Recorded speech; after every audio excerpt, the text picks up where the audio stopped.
गुरूर में इंसान को कभी इंसान नहीं दिखता। जैसे छत पर चढ़ जाओ तो अपना मकान नहीं दिखता।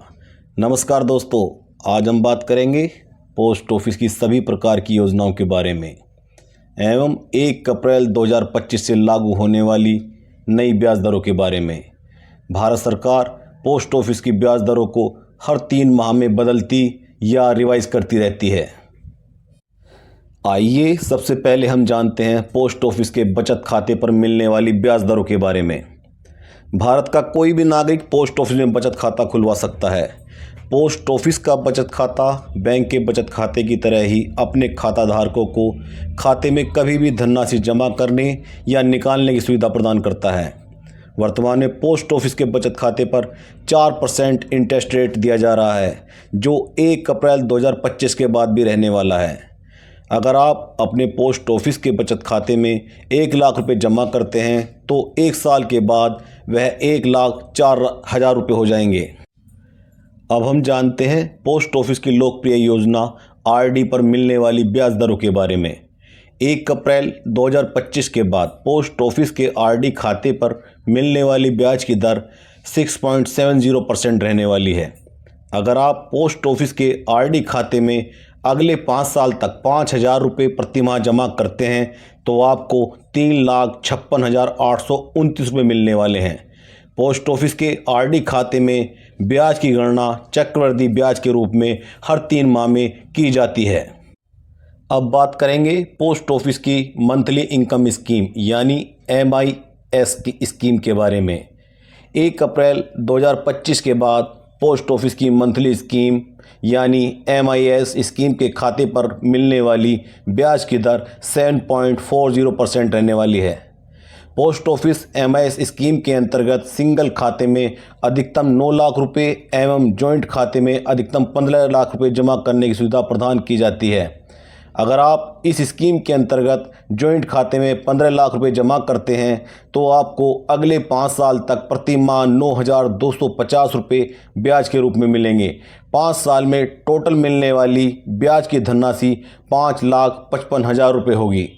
अब बात करेंगे पोस्ट ऑफिस के वरिष्ठ नागरिक या सीनियर सिटीजन खाते पर मिलने वाले ब्याज के बारे में। 1 अप्रैल 2025 के बाद पोस्ट ऑफिस के वरिष्ठ नागरिक खाते या सीनियर सिटीजन खाते पर मिलने वाली ब्याज की दर 8.20% रहने वाली है। पोस्ट ऑफिस अपने खाता धारकों को पोस्ट ऑफिस सीनियर सिटीजन खाते के अंतर्गत अधिकतम 30 लाख रुपये जमा करने की सुविधा प्रदान करता है। इस स्कीम के अंतर्गत अगर आप 30 लाख रुपये जमा करते हैं तो आपको अगले 5 साल तक हर 3 माह के बाद 61,500 रुपये ब्याज के रूप में मिलेंगे। 5 साल में टोटल मिलने वाली ब्याज की धनराशि 12,30,000 रुपये होगी। इस स्कीम को अगले 3 साल के लिए बढ़ाया भी जा सकता है। अब बात करेंगे पोस्ट ऑफिस की बहुत ही ज़्यादा लोकप्रिय स्कीम NSE के बारे में। 1 अप्रैल 2025 के बाद पोस्ट ऑफिस की NSE स्कीम की ब्याज दर 7.70% रहने वाली है।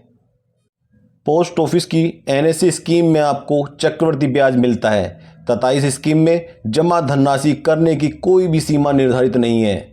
अगर आप इस स्कीम के अंतर्गत 5 लाख रुपये जमा करते हैं तो आपको 5 साल के बाद 7,24,517 रुपये मिलेंगे। अब बात करेंगे पोस्ट ऑफिस की FD स्कीम के बारे में।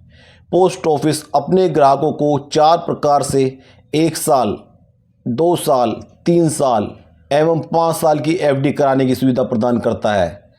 पहले बात करते हैं 1 साल की FD स्कीम के बारे में।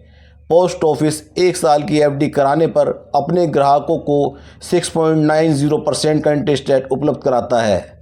अगर आप इस स्कीम में 5 लाख रुपये जमा करते हैं तो आपको 1 साल के बाद 5,35,403 रुपये मिलेंगे, जिस पर आपको नियमानुसार टैक्स देना होगा। अगर आप 2 साल की FD स्कीम में 5 लाख रुपये जमा करते हैं तो आपको 2 साल के बाद कर योग्य 5,71,859 रुपये मिलेंगे, जिसकी ब्याज दर 7.0% रहेगी। इसी प्रकार अगर आप 3 साल की FD स्कीम में 5 लाख रुपये जमा करते हैं तो आपको 3 साल के बाद 7.10% के रेट से 6,09,369 रुपये मिलेंगे, जिस पर भी नियमानुसार टैक्स दे होगा। इसी प्रकार अगर आप 5 साल की एफडी स्कीम में 5 लाख रुपए जमा करते हैं तो आपको 5 साल के बाद 6,92,839 रुपये 7.50% की दर से मिलेंगे। पोस्ट ऑफिस की 5 साल की एफडी योजना पूरी तरह से कर मुक्त होती है। अब बात करेंगे पोस्ट ऑफिस की एक और बहुत ही ज़्यादा लोकप्रिय स्कीम पीपीएफ के बारे में। आज के समय में टैक्स से बचत करने के लिए पोस्ट ऑफिस की पीपीएफ से अच्छी कोई भी स्कीम मार्केट में नहीं है। 1 अप्रैल 2025 के बाद पोस्ट ऑफिस की पीपीएफ स्कीम के खाते पर मिलने वाली ब्याज की दर 7.10% रहने वाली है। यहाँ मैं एक बार फिर से आपको याद दिला दूं कि पोस्ट ऑफिस की सभी योजनाओं की ब्याज दर को भारत सरकार हर 3 माह के बाद रिवाइज करती रहती है। पोस्ट ऑफिस के पीपीएफ खाते का लॉकिंग पीरियड 15 साल का होता है, किंतु इमरजेंसी पड़ने पर आप 6 साल के बाद भी पीपीएफ खाते में जमा धनराशि का 50% निकाल सकते हैं। पीपीएफ खाते में कोई भी निवेशक एक वित्तीय वर्ष में न्यूनतम 500 रुपये और अधिकतम 1,50,000 रुपये तक जमा कर सकता है। पीपीएफ खाते में जमा धनराशि पर धारा 80C के अंतर्गत टैक्स में छूट भी मिलती है। पीपीएफ खाता 15 साल में मैच्योर हो जाता है, किंतु इसके बाद भी आप अपने पीपीएफ खाते को 5 साल के ब्लॉक में एक्सटेंड करा सकते हैं।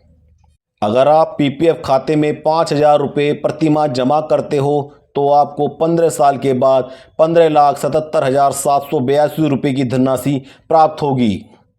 अब हम बात करेंगे पोस्ट ऑफिस की सुकन्या समृद्धि योजना के बारे में। सुकन्या समृद्धि योजना एक सरकारी बचत योजना है एवं भारत सरकार वर्तमान में इस योजना पर 8.20% ब्याज दे रही है। यह योजना केवल लड़कियों के लिए होती है तथा इस योजना के अंतर्गत केवल 10 वर्ष तक की लड़कियों का खाता खोला जा सकता है। यह योजना किसी लड़की के भविष्य के लिए वित्तीय सुरक्षा देने के लिए शुरू की गई है। इस योजना के जरिए लड़की की उच्च शिक्षा या शादी के लिए पैसे जमा किए जा सकते हैं।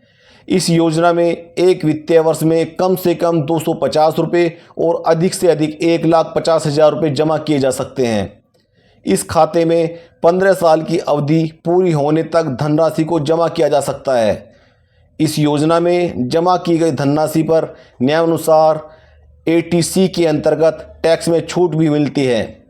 इस योजना के अंतर्गत खोले गए खाते में लड़की की उम्र 18 साल होने या उसके 10वीं कक्षा पास करने के बाद खाते में जमा धनराशि के 50% पैसे निकाले जा सकते हैं। अगर आप इस योजना में अपनी 1 साल से कम की बेटी का खाता खोलते हैं एवं उसके खाते में प्रति माह 5,000 रुपये जमा करते हैं तो उसके खाते में 15 साल में कुल 9 लाख रुपये जमा होंगे तथा 21 साल पूरे होने पर उसे 27,72,937 रुपये मिलेंगे। दोस्तों, जानकारी अच्छी लगी हो तो चैनल को लाइक और सब्सक्राइब करना न भूलें। वीडियो देखने के लिए धन्यवाद।